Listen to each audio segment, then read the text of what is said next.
अब एक बात है, दो तरह के लोग हैं। एक तरह के लोग वे लोग हैं जो हर चीज़ में परमेश्वर की भलाई को खोजते हैं। उनका दिमाग खुल गया है परमेश्वर की भलाई को देखने के लिए हर एक चीज़ में। उदाहरण के लिए बाइबल में एक औरत का नाम है जिनका नाम था मरियम, और वो यीशु मसीह की माँ थी।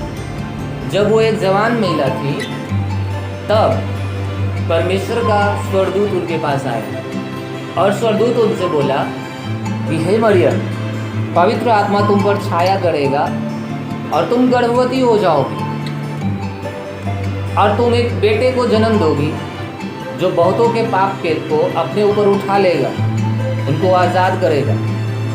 अब मरियम शुरुआत में डर गई स्वर्गदूत को देखकर, ये सुनकर नहीं कि वो कि बिना शादी हुए वो गर्भवती हो जाएगी, ये सुनकर नहीं डरी, स्वर्गदूत को देख करके डर गई। लेकिन जब वो सुनी इस बात के विषय में कि वो परम प्रधान का पुत्र कहलाएगा, वो परमेश्वर होगा, वो आनंद मनाने लगी, वो खुशी मनाने लगी और वो परमेश्वर की स्तुति करने लगी कुछ गीत गाकर। हालेलुया। कुछ गीत गाकर वो परमेश्वर की स्तुति करने लगी। और बाइबल कहता है, हम लोग लूका के पुस्तक में जाएंगे इस बात को देखने के लिए।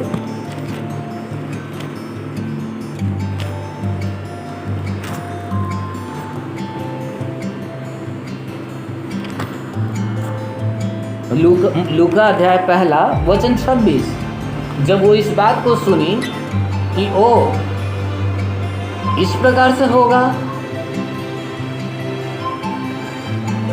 तो मरियम स्तुति करने लगी। कहती है 46वां वचन, 1 अध्याय 46 वचन, लूका का पुस्तक कहता है बाइबल, तब मरियम ने कहा, मेरा प्राण प्रभु की बड़ाई करता है और मेरी आत्मा मेरे उद्धार करने वाले परमेश्वर से आनंदित हुई, क्योंकि उसने अपनी दासी की दीनता पर दृष्टि की है।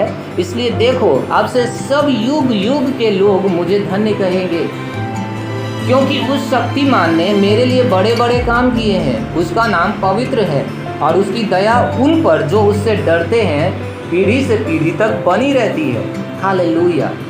आप 56वें वचन तक घर पर जाकर के इसको पढ़िएगा, ये बहुत सुंदर है। देखिए, ध्यान दीजिए, दो तरह के लोग हमने अभी बात किया। जो पहले तरीके के लोग जो हर चीज़ में क्या कर लेते हैं, परमेश्वर की भलाई को देखते हैं। और ये बहुत सुंदर सा समय था जब मरियम को ये संदेश मिला। मरियम के पास उसका आत्मा खुला हुआ था परमेश्वर की भलाई को देखने के लिए। अब संसार के नज़र में, अब एक साधारण महिला के नज़र में पता है क्या होता, जैसे ही वो इस समाचार को सुनी थी कि वो कुंवारी गर्भवती हो जाएगी, उसके मन में चिंता आई। संसार के नज़र में, हाँ कि ना, उसके पास परेशानी हो जाता। वो सबसे पहले दिमाग में ये सोचने लगती कि ओह, ऐसा कैसे हो सकता है, हम तो किसी पुरुष को जानते ही नहीं हैं, हम तो किसी पुरुष के पास गए ही नहीं हैं, अब लोग मेरे बारे में क्या कहेंगे। तुरंत उसके दिमाग में चिंता आ जाता कि उसका उसके माता पिता उसके बारे में क्या सोचेंगे, उसका भाई, उसका बहन उसके बारे में क्या सोचेगा, उसके पड़ोस में रहने वाले लोग उसके बारे में क्या सोचेंगे। सही है ऐसा? जब एक कुंवारी लड़की गर्भवती हो जाएगी, वो संसार के बारे में सोच सोच करके परेशान हो जाएगी और वो निराश हो जाएगी, वो दुखी हो जाएगी। समझ रहे हैं मेरा बात? लेकिन मरियम ऐसा नहीं करी। मरियम के दिमाग में भी ऐसा बात आया कि अब क्या होगा, कौन मुझसे शादी करेगा। मरियम के दिमाग में भी ये बात आया कि कौन मुझसे शादी करेगा, मेरे माँ बाप का नाक कट जाएगा।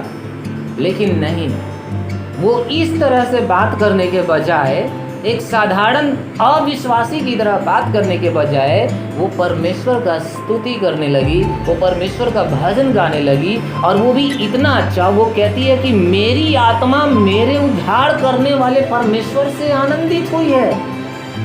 जरा सोचिए, एक जगह पर जब गांव का लोग जानेगा तो उसका बदनामी होगा, है कि नहीं ऐसा? लोग उसके ऊपर थूकेंगे कि ये मरियम तू क्या करी, लेकिन वो गांव वालों की चिंता नहीं कर रही है। उसका मंगनी हो गया था, उसका शादी टूट जाएगा, इस बात की चिंता नहीं कर रही है। वो परमेश्वर की बुराई को नहीं देख रही है, वो परमेश्वर की भलाई को देख रही है। वो जान गई है कि अभी थोड़ा समय के लिए मेरे पास चिंता है, दुख है, परेशानी है, लोगों का ताना सुनना पड़ेगा, लेकिन होगा क्या इसका परिणाम? युग युग के लोग मुझे क्या कहेंगे? धन्य कहेंगे। वो अभी के समय को नहीं देख रही है, वो आने वाले टाइम को देख रही है। हालेलुया, समझ रहे हैं आप? और हम आज आपको दिखाना चाहते हैं कुछ कि परमेश्वर जब आपको बुलाता है अपने ज़िंदगी में, तो वो अभी के लिए नहीं। आपके ज़िंदगी में अभी शायद कुछ बहुत बेहतर नहीं हो रहा है, लेकिन परमेश्वर आपके भविष्य को देख रहा है 10 साल बाद, 15 साल बाद, कि आपका ज़िंदगी क्या होने वाला है। अब यहाँ पर दूसरे तरह के लोगों के बारे में हम लोग चर्चा करेंगे। दूसरे तरह के लोग वो होते हैं जो हर बात में केवल और केवल निराशा को देखते हैं। पहले तरीके के लोग जो आशा देखते हैं कि उनके पास आशा है, उनके पास निराशा का कोई वजह नहीं है। पहला तरीका का व्यक्ति यही लोग होता है। उनके ज़िंदगी में कुछ भी हो जाए, वो परमेश्वर की महिमा करेंगे, वो परमेश्वर की स्तुति करेंगे, वो परमेश्वर की आराधना करेंगे, वो परमेश्वर की सेवा करेंगे, वो प्रभु में बढ़ते रहेंगे, अपने हाथों को ऊंचा उठाते हुए। ऐसा ही एक व्यक्ति था मूसा, ऐसा ही व्यक्ति था एक दाऊद।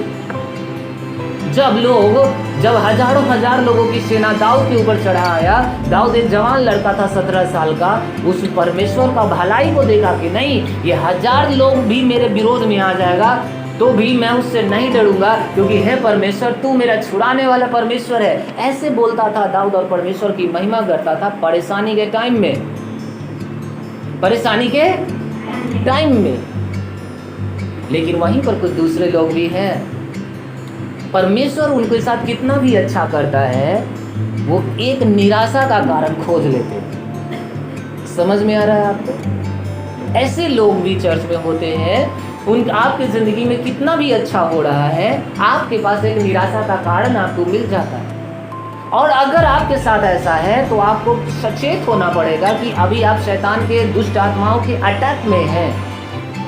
जरा सोचिए कि पूरे शरीर को परमेश्वर स्वस्थ बना दिया है और आपको मान लिया जाए कि आपकी एक उंगली में केवल दर्द है और आपका ध्यान पूरी तरीके से केवल उंगली के दर्द पर जाता है और आप परमेश्वर से निराश हैं कि प्रभु हम 2 साल से प्रार्थना कर रहे हैं, मेरे उंगली का दर्द ठीक नहीं हो रहा है। ये करना अच्छा है या फिर मरियम के जैसा भजन गाना कि परमेश्वर धन्यवाद, मेरा एक उंगली खराब है, दर्द कर रहा है, लेकिन आपने मेरे पूरे शरीर को स्वस्थ करके रखा है। हालेलुया। क्या आप समझ रहे हैं? 2 चीज़ है, आप क्या देखना चाहते हैं अपनी ज़िंदगी में? आप हर दिन परमेश्वर की भलाई को देखना चाहते हैं या शैतान के द्वारा दिखाए गए निराशा को? आपके ज़िंदगी में शैतान इंटर कर जाता है, घुस जाता है एक छोटा सा निराशा का कारण दिखा के, देखो तुम्हारा परिवार, देखो तुम्हारा पति, देखो तुम्हारा बच्चा। लेकिन परमेश्वर कहता है कि अब ठीक है, जब शैतान आपको दिखा रहा है कि तुम्हारा पति खराब है, तब तुम उसी समय में देखो कि उसी पति के वजह से तुम्हारा अस्तित्व है। हालेलुया। वही पति तुम्हारे सिर का महिमा है, वही परिवार। हालेलुया। समझ रहे हैं आप?